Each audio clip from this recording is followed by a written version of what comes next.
Hello, my limeys. Okay, so I'm just chopping up some mushrooms here. I'm trying to use some things in my fridge that are on their way out. I've got mushrooms and rainbow chard, and I'm going to make a vegetarian dish with white beans today. I'll show you. Da-da-da. So, like, if you have, again, a very acute infection and you really want to starve the spirochetes, then, you might even want to lay low on things like beans, but they're not super sweet. I've always eaten some beans throughout my Lyme battle because they're very important for women's hormonal health. I'm in my late 40s, and so I'm pretty close to menopause, and apparently in countries where women eat a lot of beans, like Japan, where they eat tofu, and South America, where they eat beans, women don't get these horrible menopausal symptoms. So I've always tried to eat some beans. But again, like, it's just not a crazy amount of sugar. It says that 1 cup, which is less than half of the can, has 13% of your recommended daily intake of carbohydrates, 39 grams, 0 sugar, actually, 56% of your fiber. But yeah, I think that, if you're going to have, a little bit of complex carbohydrates, that getting them from beans is better than getting them from grains, which I avoid like the plague, especially when I was really battling Lyme. But yeah, I'm still, even though I'm at this moment symptom free, except for a little rash I get when I have a bath that's too hot sometimes, and a little bit of neuropathy that flares up occasionally, especially when I have PMS. Now I lost my train of thought. So yeah, even though I'm mostly symptom free, I'm still attacking this Lyme thing hardcore with the full Buhner herbal protocol, as I've experimented with over the years, and a diet that's very low in sugar. Okay, so that's hot. So hot pan, cold oil, food won't stick.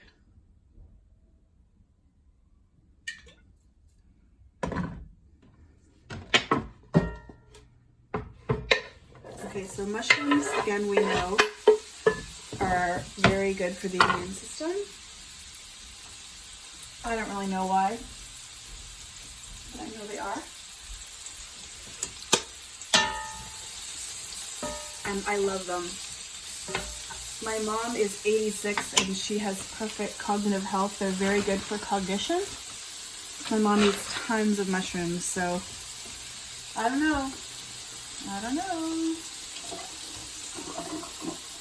And if you're like super broke, there are always mushrooms in the seconds pile at the grocery store, and they can be eaten when they're, not perfect. So, like mine are today. Okay, so these are shiitake mushrooms. Definitely a lot pricier, but have a very high medicinal value. So I try to incorporate them into my diet. I'm going to be making like a bigger batch of food today, so I'll probably be eating that, for a couple of days. Awesome. Now, the mushrooms kind of absorb the oil, the olive oil. So I just tend to add more. I never worry about how much olive oil I'm consuming. I just drizzle it on. Yeah, and I also typically will put a little salt to dry out the liquid from my mushrooms. You want them to kind of wilt, right?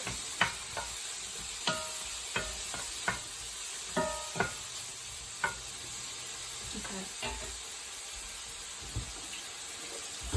And yeah, you don't eat the stems of shiitake mushrooms, but you could keep them to put in a broth if you're making a broth. I've got some pork chop bones in my fridge, so I might make a stock or bone broth this weekend. I might keep them. Okay. Now, my chard. So my chard was also on its way out. The best way to wash greens is to submerge them. This is like my third rinse, so the water is clean. There's always a bit of sand in this type of thing, and rather than rinse them in a colander, if you submerge them, you're gonna clean them more efficiently. So yeah, my chard's a little wilted. Apparently, the fresher your vegetables are, the more nutritional value they have. But you know, these have been in my fridge for an entire week, so I'm just cutting off the ends. Okay, so yeah, eat a rainbow. This is rainbow chard. So it has some red pigmented stems, as well as some yellow and green.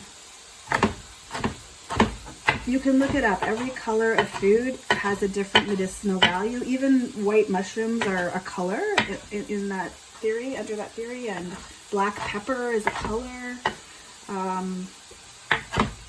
Of course, green. I've been a greenaholic my entire life. Myself. Okay, great. So yeah, I'm gonna put more olive oil in here because it is drying up.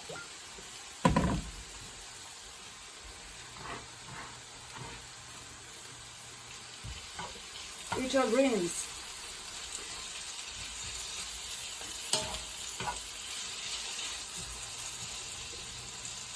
Okay. We're going to be putting a lot of garlic in here. Garlic is antimicrobial, and we're going to be putting turmeric because turmeric is antimicrobial and anti-inflammatory. So turmeric is, of course, very popular now. Everyone seems to know it's good for you. Limeys are not. I have bought capsules at certain points, but I cook with it so much that I'm not on a supplement at this time. You know, it doesn't hurt to have some in your cupboard, so if you don't eat it that day. But I don't know why turmeric in capsules is extremely expensive, whereas it's, you know, affordable in its powdered form. Okay, isn't that beautiful? Oh, okay. Okay, so yeah, I'm gonna start on the garlic. You can put as much garlic as you want. I'm gonna do the rest of this head, which is about half a head, I guess. 1, 2, 3, 4, 5, 6 cloves. But you could even put more. You could do the whole head if you wanted. If you're trying to kill those spirochetes.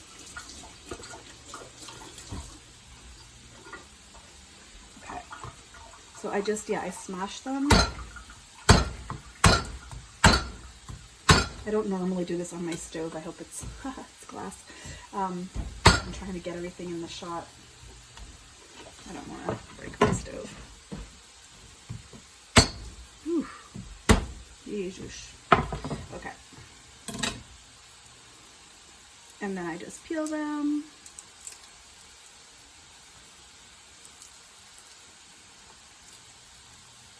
So yeah, so like you could eat this as a side dish with meat or fish, or you could just have it, like I'm just going to eat it in a bowl because it does have the protein from the beans.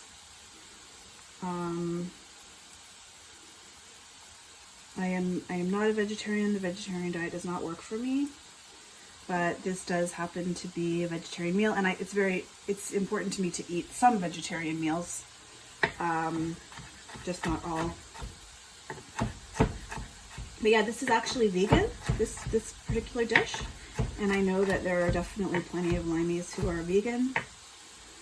I still think you can limit your grains, or I would still think that you'd want to eliminate grains even if you were vegan, which would mean eating a lot of beans, but I don't know. I just am a big believer in not feeding the spirochete sugar. All right. Oh, isn't that beautiful? Okay, great. This is going well. I've made a few videos I didn't post because I screwed up the video in one way or another. I'm new. Okay. I made a few videos in the past for one of my Lyme groups, but I'm trying to share with more people by having this YouTube channel. Because to tell you the truth, I've been a little bit shocked at how little people know about food, and I feel like even Gunnar doesn't push diet, like they'll be like, oh, have some honey with that, and I don't know, I'm sure honey is the best sugar, but I just avoid sugar. I know honey has medicinal value, so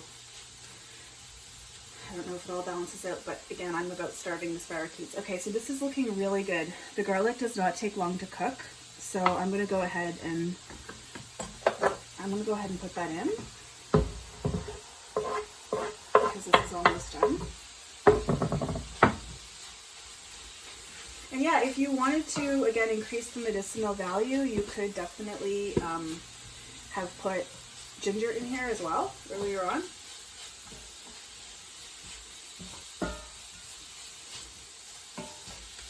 And if you want to, you could put hot peppers. I don't think I have any hot peppers right now. But if you wanted to increase the spice level, put some hot peppers. I am going to put my turmeric now. I'm not going to put a ton because I don't really want it to overpower my dish. There we go.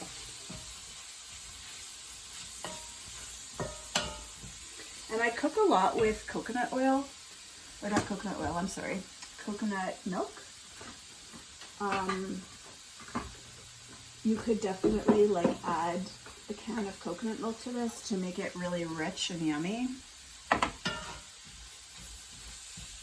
As you will notice with me, I never have a plan when I'm cooking. I just start and see what happens. It's all intuitive. I think it's genetic because my mom cooks like that too. Okay.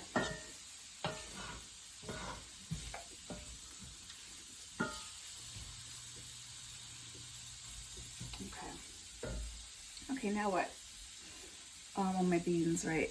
So you have to rinse canned beans. And if you're on a budget, you just soak your beans the night before, buy them dry. Soak them the night before and cook them up. Boil them and then rinse them. I've definitely had times in my life when I always bought dried beans, but I'm super busy now and slightly more lazy. So I tend to buy them canned.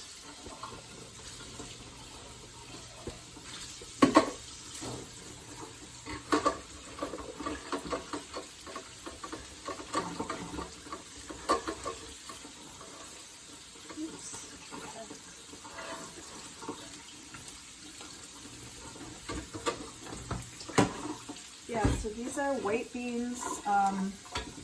They've been hard to find in the last year or two. I don't know why, but they've reappeared on shelves, so I guess the shortage has been resolved. You could use any bean, or you could use lentils.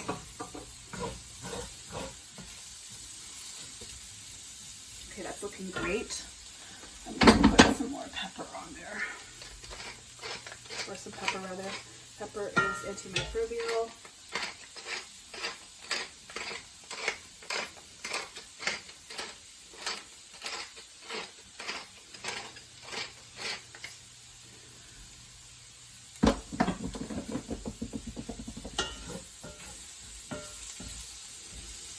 Okay, good.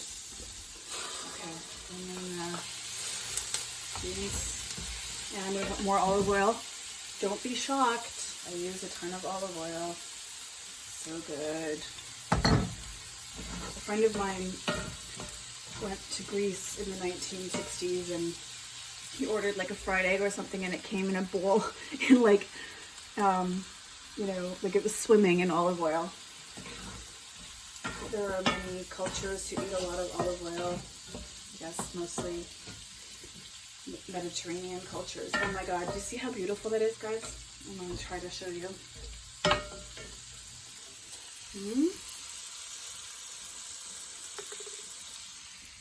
Yummy, yummy. So yeah, I do not find my diet to be any kind of sacrifice. My energy levels are fantastic. My energy levels spiked when I stopped eating grains. And yeah, again, this isn't a strict paleo diet. Paleo people would not eat beans, but I don't really understand why. It seems like they are kind of ancient, but. And then my rosemary will be coming next.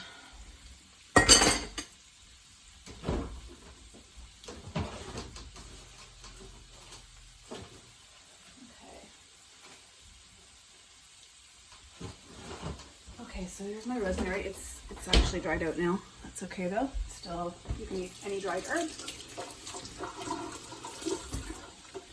So you just grab it by the top and pull the leaves off, and then pick off the ones at the top.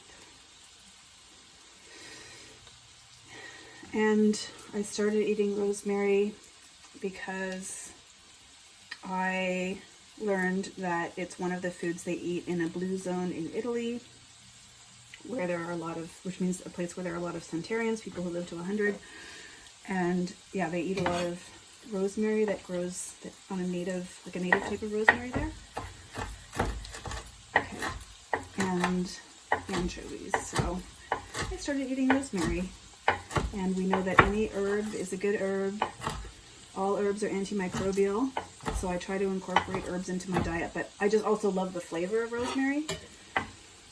And I put it in, you know, any dish I can. All right.